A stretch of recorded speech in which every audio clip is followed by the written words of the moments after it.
Welcome back. I'm Stephanie Ruhle, sitting in for Hallie Jackson, and we are going to get into the weeds about weed, specifically black market marijuana. When the sale of recreational pot becomes legal in California in January, the state will become by far the largest legal marijuana economy in the nation. But it doesn't mean all marijuana there will be for legal purposes. Our Jacob Soboroff got a first-hand look at the efforts to nip the pot black market in the bud.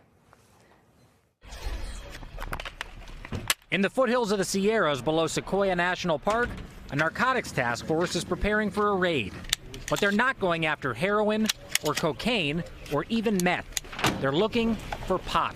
How many of these grows are protected by weapons themselves? A pretty good portion of them. They're always worried about getting ripped off by people looking to steal their crop. And so we've had a lot of shootings in this county.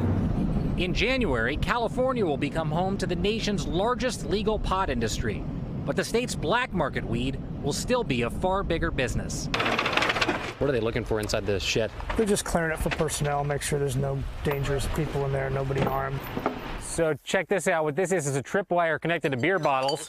So that if somebody comes into the grow and doesn't see this thing, whoever's out here is going to know about it. Looks like they got most of it before you guys got here, but this is the last plant left? Yeah, but just about. And the helicopter flew it yesterday, so they probably made a priority to get it out of here. It's estimated California produces 8 times more pot than is consumed here. Most of that is trafficked across America, and today could be up to 80% of the black market weed consumed in the U.S. Hey, Lieutenant, looks like these are some big ones in here. See a bunch up there. At a second grow site, we found absolutely massive illegal plants. So what do you think? This is probably 8 feet tall, right? About that. And full irrigation system in here. Yeah, you've got just standard drip line that you'll see in people's landscape in their backyard. So it looks like this is their camp area, which is where they're living. You can see they've got their clothing hanging on clotheslines. You can see the loofah, the scrubber and stuff. So they literally left their showering gear here. Yeah, they probably took off in a hurry. When they heard the chopper yesterday, you think? Or when they heard us come in today. The growers also ditched their air rifles meant to defend against the other threat to their crops, hungry deer and rodents. Based on what was left behind, the sheriff's department suspects that this grow was part of a much larger criminal enterprise. This is not a group of people growing marijuana for recreational use for themselves. Or even with the medical card. No, this is typical of organized crime. So they're losing a lot of money today. Yeah, they are. Somebody's not going to be happy about this. I mean, you probably get 6 pounds easy off that one. You said 6 pounds off that one tree? I would guess. So what happens to all this weed now that it's chopped down? We have to get it out of here. Just wrap it up, pile by pile, and manually drag it out. 50 or 60 pounds of weed on your back, and they got a lot more to pick up still.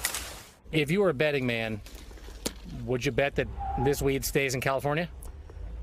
I would bet against that. They can make more money with it in other parts of the United States than can in California. I'm joined now by USA Today reporter Trevor Hughes, who has been covering pot legalization efforts around the country. So, Trevor, you've reported on the marijuana black market as well as the legalization. Talk to us about the enormous challenge in cracking down. I mean, this is a really profitable industry. It's a hugely profitable industry. I mean, the thing you have to bear in mind is that a pound of marijuana in California might sell for like $2,000. In New York City, it might sell for $6,000. Totally illegal. So if you're willing to take the risk of shipping that pot across the country, you can make a ton of money. You know, and one of these plants can be worth thousands and thousands and thousands of dollars. So there's a huge profit motive for people to avoid paying taxes. They're basically modern day moonshiners. Okay, but then as more states loosen marijuana restrictions, isn't that going to wipe out the black market? You won't need it. Well, that is certainly the argument, and you look at that with alcohol. I mean, we talk about moonshining, but frankly, it doesn't seem like it's that big of an industry in this country anymore.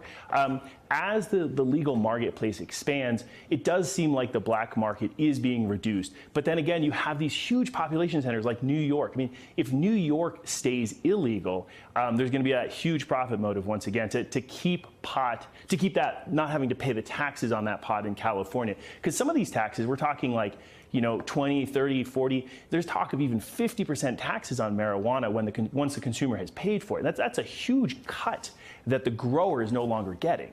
All right, how about a little economic history in the world of weed? California is expecting a big economic benefit from the sale of recreational marijuana. You live in Colorado, where marijuana was legalized a few years ago.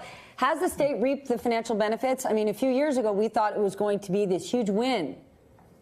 Well, you know, this is the thing you have to remember is that any tax dollar that comes from marijuana is a new tax dollar that we wouldn't have gotten. So Colorado has collected hundreds of millions of dollars in taxes over the last few years, and that money is flowing into communities. It's helping build schools and make improvements in our communities. But a lot of it is also being diverted to, not diverted, but sent to drug treatment and programs that help people stop using drugs.